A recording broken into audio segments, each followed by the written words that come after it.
water to cut the drillings out of the hole. Otherwise, with these new machines, especially hand drills, they just pull them out and the sand or drillings will fall out.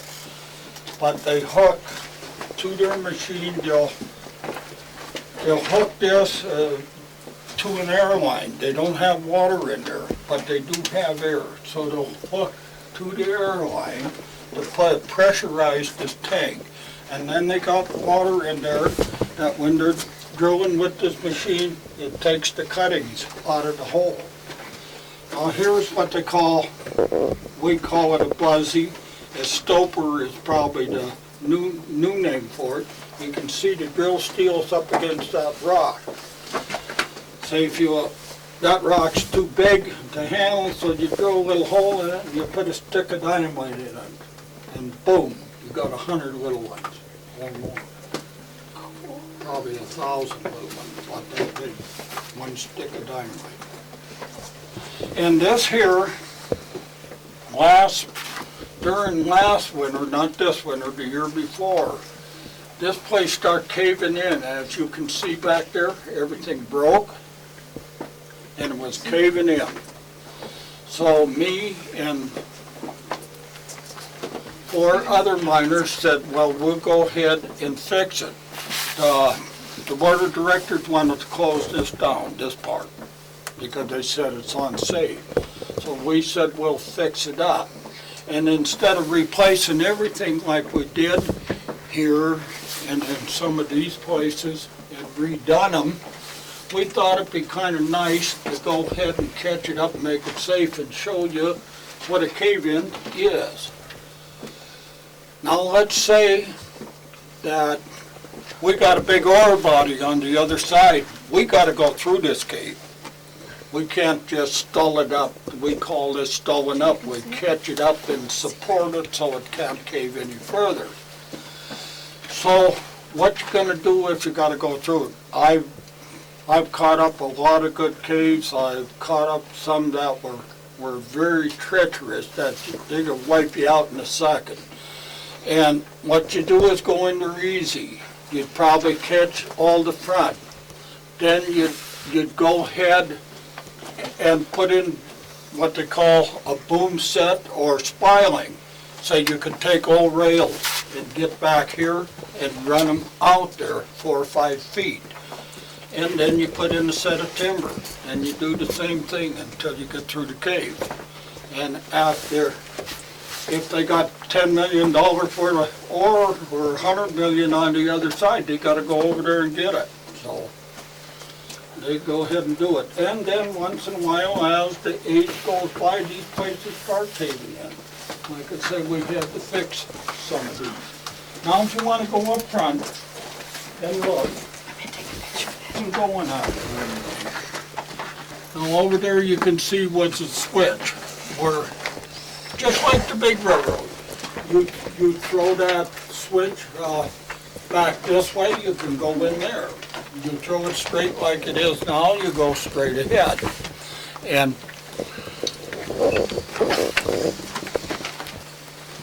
And under this town of Butte, you know how many miles of tunnels there are? There's 8,000 miles of tunnels under the town of Butte. You got many, many different levels, and each level has got just miles and miles and miles. And I'll explain a little bit over there to you that you could get lost. When I first started, was in the big mine, what they call the Kelly. You see this little cage here? The by the Gillis frame. Yeah. That we got on. Over the Kelly is what they got, a big cage that was so big and it was double deck. You could drive your car on it and take it down underground. That's how big it was. They put 150 men at a time down underground. At one time in Butte, there were 10,000 miners underground. Now this was the end of it. Now here is timber, because the ground is bad. You don't have any choice. sometimes the rock is hard and they don't have to put in any timber. You might have slabby ground where you got a big loose rock. You can't get it down. You don't know what to do with it. You've tried everything. So they got, I'll probably see some later, they call rock bolt or something that they come from 4 to 8 foot long. And they pin them to the ground.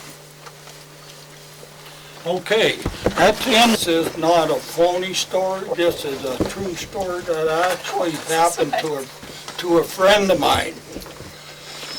His name was Jim Bennett, and he was what they call a watchman, but they called him a firebug because it was his job over there at the Steward Mine on graveyard shift. That's from 12 o'clock to 8 o'clock in the morning. Nobody worked underground. It was shut down. And his job, they had stations where you had a key, you had a punch a time clock and showed that you made every one of these places. And his job was to go around the whole mine, all levels, from the top to the bottom, clean from the operating one at that time was about the 1,100 foot level and went clean down to the 42. And it go a mile back in that way and then go to, maybe you have to climb down a ladder through what they call a raise, 200 feet down to the next level and keep going and so on till you made every one of them. Well, Jim Bennett went in on the 3600 and he went all the way back inside and checked. When he got back inside there, he didn't want to come all the way back out because he went down to the next level from the 36 to the 38 and he had a time clock back and there he had to punch. And when he climbed down and got down there, it was probably quite a bit further than from those livery buildings there that you could see. And you could see out to the station there on the 3800. And that was what they called a motor barn where they kept their locomotives and they charged the batteries for them. And there was a light in that motor barn that was flashing a little light. And he stepped down on the track and he looked and his heart just stopped. He said, "There's a ghost out there." He looked out there and there was the ghost. It was going back and forth across the tunnel. And then it would jump up and down. Then it would go this way and this way. And he said, "I don't know if I want to go out there or not, but I got to get out there and punch that time clock, or I got to climb back up this ladder." He said, "I don't know what to do." He said his heart was just a pounding. Nobody else in the whole mine but just him. Well, he said, "I wonder if it's the spirit of one of them mean old miners that he's going to hurt me, or maybe it's the spirit of one of the friendly good miners." Some of them old timers were stinkers. Boy, they wouldn't tell a young guy nothing when I started mining.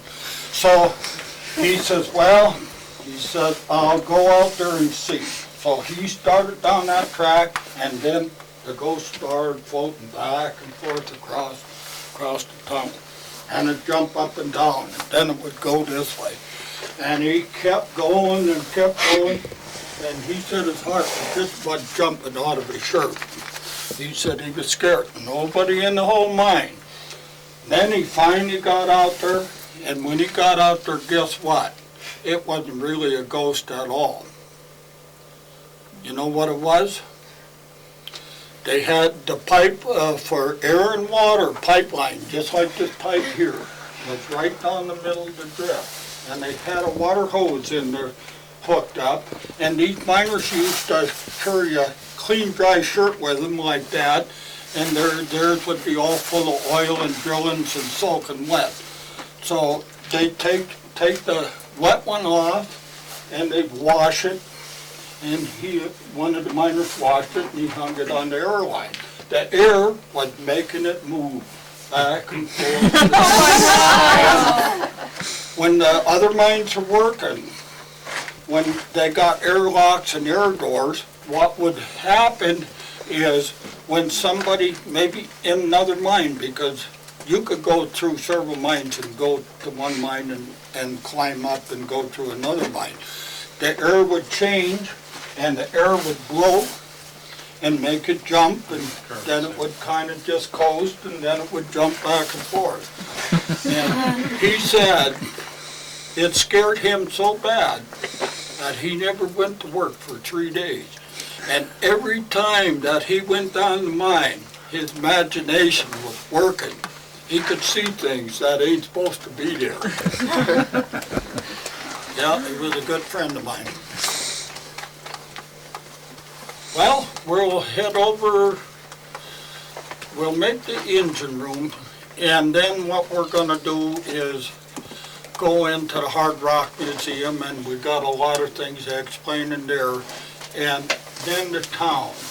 There is so many different things, all them displays that's set up, that it probably, or I know it is, the best of the whole thing. And if there's some other things we want to go through, we can go through them too, you know, up here. If there's anything that interests you, if you want to go over there and look at the stagecoaches and stuff, we'll amble over there really easy like. So we'll go over there and I'll show you the mine hoist where they put them in and the materials underground. And I'll probably take you down the basement and tell you another story. Cool. Then maybe I'll lock the door and leave you.